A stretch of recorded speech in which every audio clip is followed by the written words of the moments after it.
Olá, muito paz a todos, namastê. Carta 6, página 230. Porém, fiquei calado e não discuti com os homens. Percebi que suas mentes estavam cheias daquelas tradições. Observe o quanto de tradição tem na sua mente. Tradição foram deduções irreais, não existem. Veja o quanto disso tem dentro de você. As mentes cheias daquelas tradições, tão sólidas e duras como pedra. Veja, se não já está solidificado. Essa foi nossa última refeição juntos, em volta da mesa.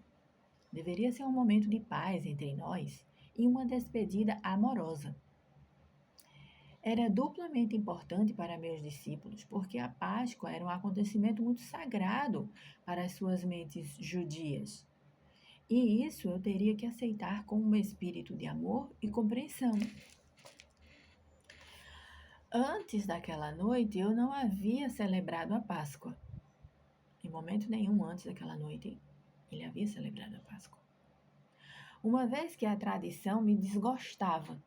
Ele não gostava, ele via como uma coisa sem sentido. Preferia subir as colinas tranquilamente para meditar. Olha aí, o Cristo já meditava. Havia, homem, medita também. Deixando meus discípulos celebrarem a Páscoa com suas famílias. Por causa daquele hábito, eles não estranharam meu silêncio no momento. Eu estava meio recostado, meio sentado, incapaz de relaxar, como costumava fazer. Tenso, contraído, compassivamente caloroso para com meus discípulos, ainda que aborrecido com eles. Sabe quando você se aborrece, mas ao mesmo tempo você gosta? Então, você fica dessa forma. Veja que ele está descrevendo os sentimentos dentro dele. Mentais, emocionais, tudo que ocorria. São deles. São dele estas palavras. Perguntava-me como poderia deixar. Perguntava-me como ele se perguntava, né? Como poderia deixar para estes seguidores sonolentos, que ainda não estavam despertos, sonolentos e confusos, um sinal efetivo como recordação, um ritual que trouxesse de volta às suas mentes confusas tudo o que eu estava tentando ensinar. Eu queria sacudi-los e tirá-los daquela fixação pelo sangue. Enquanto escutava a conversa sobre Moisés e seus atos milagrosos, me ocorreu, tenho intuição, me ocorreu que se eles estavam tão preocupados com sangue, então eu daria sangue a eles, para que se lembrassem de mim, ainda que fosse com sangue, com essa ideia confusa, sonolenta, difusa, mas que ele lembrasse. Inclinei-me sobre a mesa, peguei um pão e parti em vários pedaços, dizendo bruscamente: eu sou como seu cordeiro pascal. Distribuam este pão entre vocês e peguem cada um a sua parte.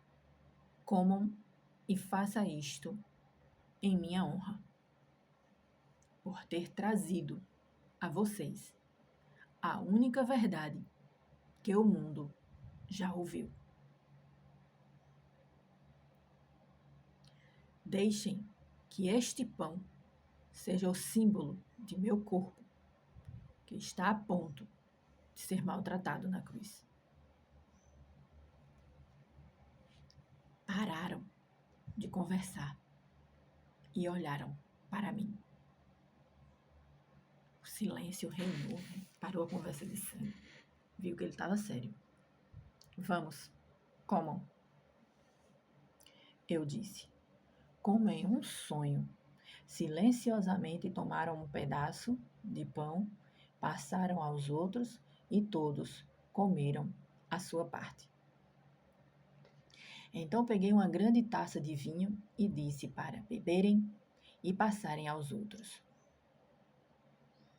Este vinho é o símbolo de meu sangue.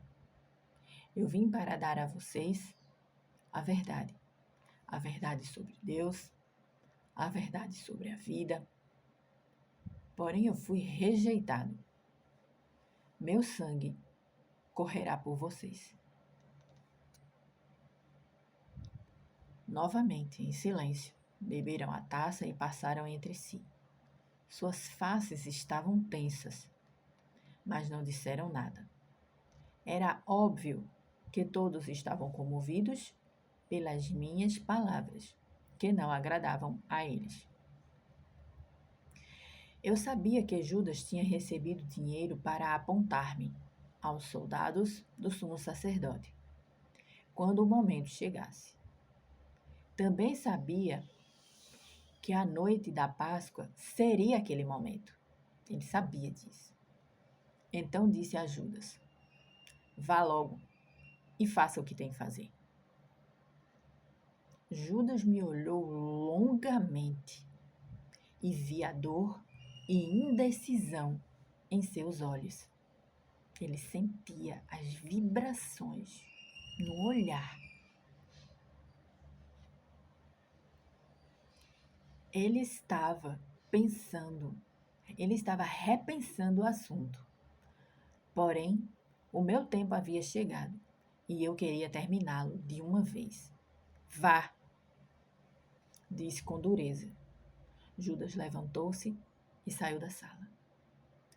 Os discípulos ficaram surpresos pela maneira como eu falava e perguntaram o que Judas iria fazer.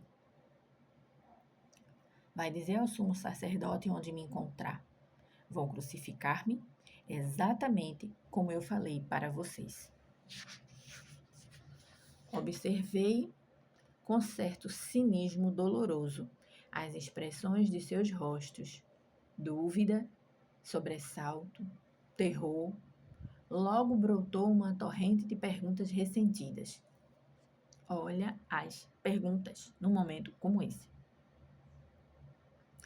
O que iria acontecer a eles, uma vez que ele ia ser crucificado? Eles tinham deixado suas casas e famílias por mim. Se eu fosse crucificado como um delinquente comum, que era morte de cruz na época, era para os delinquentes comuns, eles perderiam uma vida de liberdade e segurança. Eu então disse que iriam me abandonar.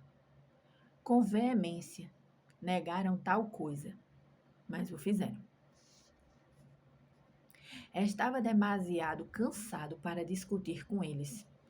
Eu tinha me tornado tão forte, tão seguro no conhecimento de que o Pai estava em mim e comigo a todo instante, que eu podia me dar o luxo de perdoar a deslealdade deles. Quantas vezes ele disse que o reino de Deus está dentro de você e você é desleal com esse reino?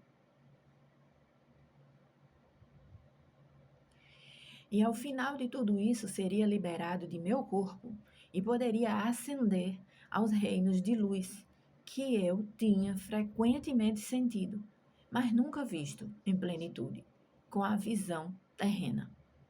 Era um pensamento que me trazia profundo consolo e uma feliz sensação de expectativa. Eu vou encerrar e vai para mais um vídeo.